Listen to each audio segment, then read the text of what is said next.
Hey guys, Thogden here, and welcome back to a brand new video. Now today, I'm not joined by Thogdad because he's with his mum in Lancaster. So if you're on the streets of Lancaster, you may be able to find him somewhere. But I'm going to be going through every single nation in the Euro 2020 and basically giving them a grade for their 26-man squad. It's very simple. Let's smash 15,000 likes and we'll do another Euro video tomorrow. Subscribe and it'll bring your nation luck to the Euros. You might even win it. If you don't subscribe, you won't get the luck. Let's move on to the first group, which is obviously Group A. Let's go to Italy. They look like the dark horses of this tournament, okay? They've got some serious talent. They didn't qualify for the Russia World Cup, and they have had a few patchy years. But one thing we know is Italy are very good historically in the Euros, and it looks like they're back with the squad that they have. You've got Verratti in there, Barella, forward options of Insigne, Immobile, Chiesa. You've got Berardi as well from Sassuolo, who's, seems to be balling out. Barella's got 10 contributions for Inter this season. Verratti smashing it at PSG. I mean, the whole team together looks very good. It just depends whether their aging centre-backs still have it in them. They definitely have the experience, but will they have the pace when they come up against someone rapid? This team could be the dark horse of the Euros. Watch out for Italy. I'm giving them an A as their grade. The second nation in Group A is Switzerland. Now, we all know they just always outperform what the odds reckon. This time round, they're going for a 5-back system. They've got Shaqiri, who loves a big competition. Ricardo Rodriguez, who's a defender on penalties. Good Euro Fantasy shout. And by the way, I've got a Euro Fantasy League. The photo on the screen is the code you need to join, or it's in the description. Go click the link or put in the code. I'm giving out loads of Thogdad t-shirts for the top 10. So join the league now. Don't be a mug. Xhaka, Elvedi, they're just solid. It is a difficult group, but they can compete for that second place for sure. So I'm going to give them a B. Now, the competition for that second place in this group will be against this nation, Turkey.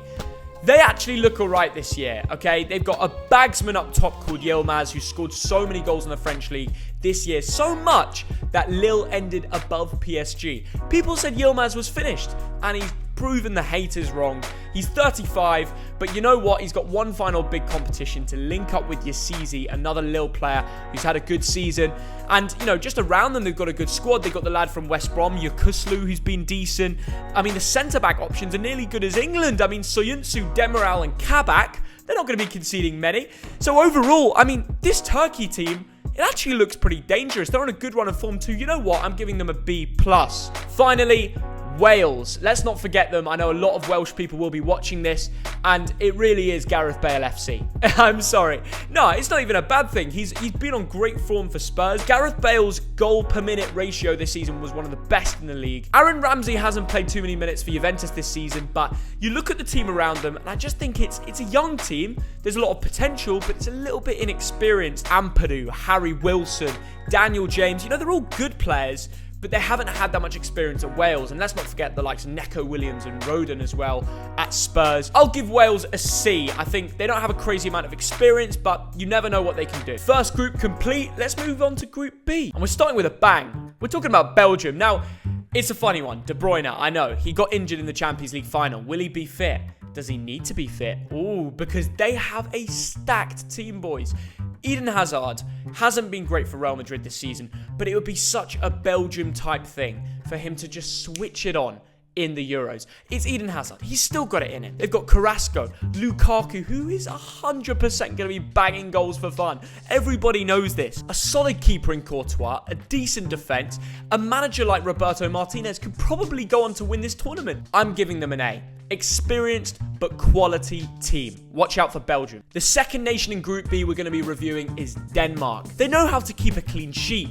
It's just whether that front three will be good enough. Now, if I said one of their front three played for Barcelona, you wouldn't be thinking of Martin Braithwaite, would you? But no, he actually has bagged in the most recent game. I don't know how he's going to do. I think the answer to Denmark's problem of scoring goals could be Jonas Wind. He looks lethal. He's 22 years old. He scored 3 goals in 6 games for Denmark. Eriksson will create. I'm giving them a B. The next nation we're going to be reviewing is Finland. Now, let's be honest. If you compare their squad to the rest, it isn't great. They do have a goal scorer in Teemu Pukki. He's been running riot for Norwich. But listen, when you've got Buendia and Cantwell and Kieran Dowell around you, I think Manan could probably score goals in that front three. I don't think their team is as good as the rest, so I'm going to give them a D. Moving on to Russia now, and yeah, we all remember the Russia World Cup where they knocked out Spain and they went on a run. Artem Zhuba, the big man, Cheryshev on the wing. Well, listen, I'm half Russian, so I do follow Russia closely, and I think they'll do okay. I think they can get through to the knockouts in this group,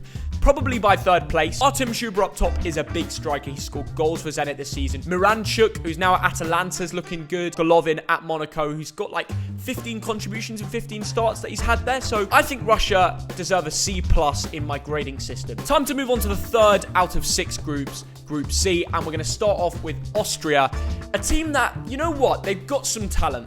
A lot of them from the Bundesliga. You know, Sabitzer taking the number 9 shirt, David Alaba, their star boy.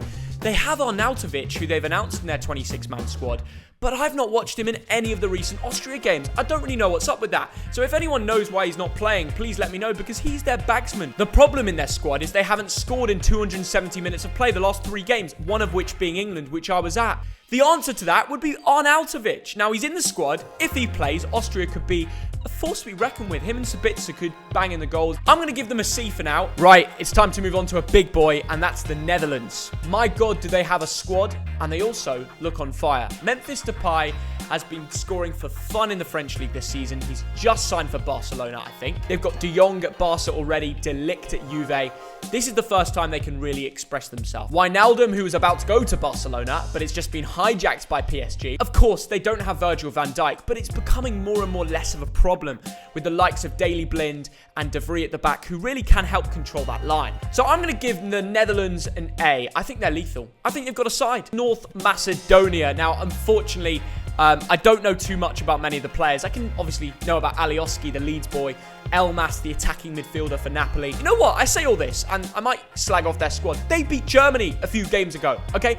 They beat a decent German side 2-1. You never know in North Macedonia. I'm going to give them a D because their squad isn't great, but an upset, it's always on the cards. To top off Group C, we're going to be talking about Ukraine. Now, they're on a weird run of form. They were losing a bunch of games, then they drew 4 games in a row, 1-1, same result. And then they just beat Northern Ireland 1-0, so I don't really know what to expect with Ukraine coming into this tournament. They've got a few solo players, like Zinchenko at City, Malinovsky at Atalanta, linked with Chelsea, so clearly doing all right. I'm going to sit on the fence here and give Ukraine a C graded on their squad. Right, it's time we move on to the big boys, Group D. Now, that is the one, of course, that England is facing, but we're going to start off with the team Croatia. Now, if you don't know, in the last big competition, they got to the World Cup final where they played France. They have a great midfield with the likes of Brozovic and Modric, who are both getting on, but they're still knocking about, and they're more experienced than ever at the highest of levels. And although they might be falling away in terms of energy and pace, they still understand how to win a game of football. And to get to the World Cup final, do not underestimate Croatia for sure. And obviously Kovacic, he's just won a Champions League final. They've got Vida at the back, who's just he's a crazy guy. They've got wingers that both come out of Milan, Rebic, who's had a great season at AC Milan, and Perisic, who's always been good. I don't know where Mandzukic is knocking about, but they do have a guy called Petkovic, who's got 18 contributions and 18 starts for Zagreb this season, Dinamo Zagreb, so watch out for him. Never underestimate the Croats. I'm going to give them a B. The second nation in the group we're going to be speaking about is Czech Republic. Now, I know what you're all thinking, it's a Thomas Souček party. And you know what? Him and his Czech mates, how far can they go in this competition? I don't know.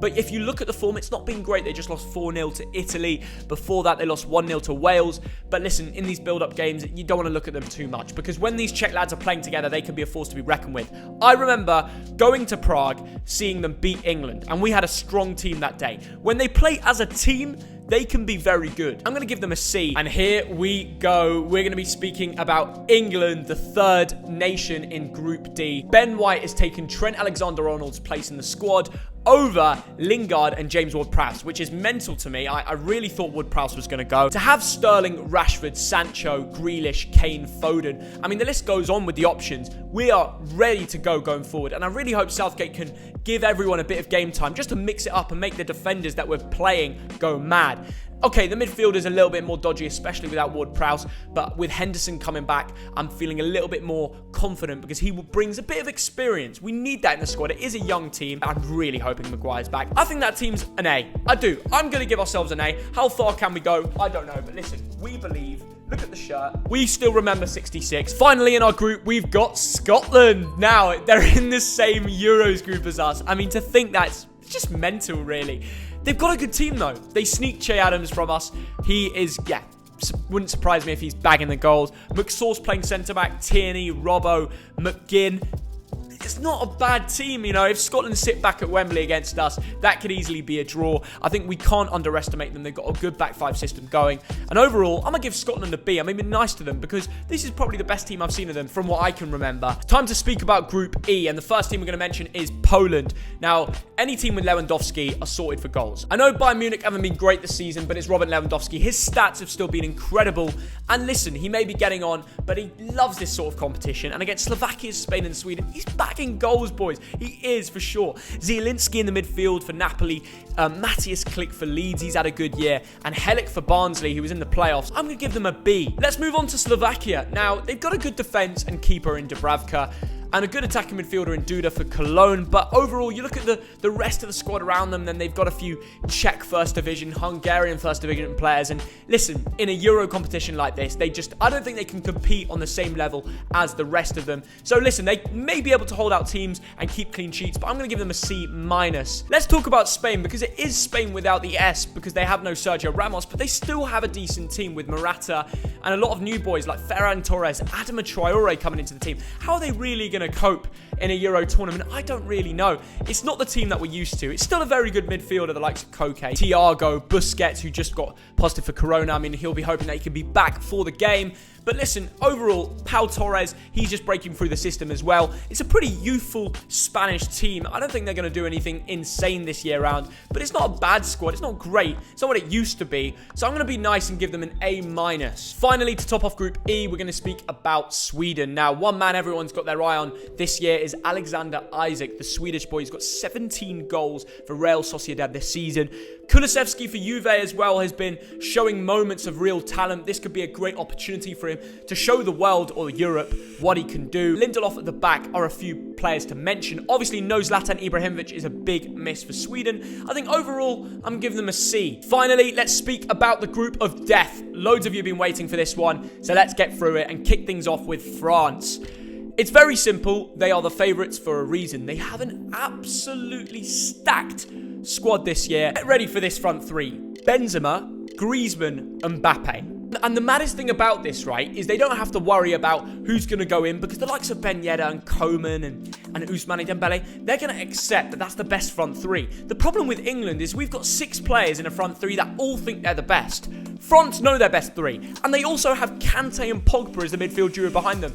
They all know they're going to start. France know what they need to do to win this competition. It's in their hands. They're the favourites. I'm going to give them an A*.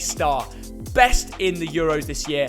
It really is a golden generation for them, and they need to make the most of it by winning a World Cup and a Euros. So that's their job this year. Let's see if they can do it. Right, it is a group of death, though, and the next team we're going to be speaking about is Germany, and they also look pretty dangerous this year.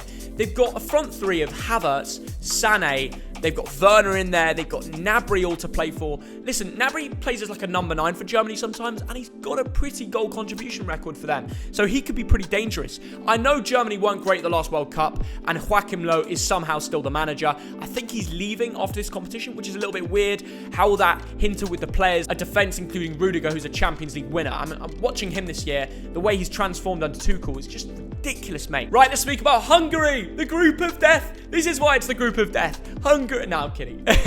No, realistically, I don't know too many of their players. I thought Dominic Szoboszlai would have shone, but he's injured. And unfortunately, if you take him out of the picture, it's not an incredible Hungarian squad. They are definitely going to play 5 at the back and sit back and just try and annoy the 3 teams and somehow scrape draws. Peter Gulaski, the goalkeeper, probably their best player in the squad. He's got a job to do facing these 3. I feel for him. But overall, I think their squad is probably worthy of a grade D. Okay, let's move on to Portugal, the final nation to speak about this video. Last but definitely not least. I mean, they've got attacking options of Bruno, Ronaldo, Bernardo Silva, Diogo Jota, João Felix. That's 5 incredible options, okay? And then they've got the Wolves midfielders, João Moutinho, Ruben Neves, Danilo Pereira, Carvalho, the list goes on. And the defense, Ruben Diaz, Cancelo. I mean, they're one of the favourites. They are one of the favourites this year.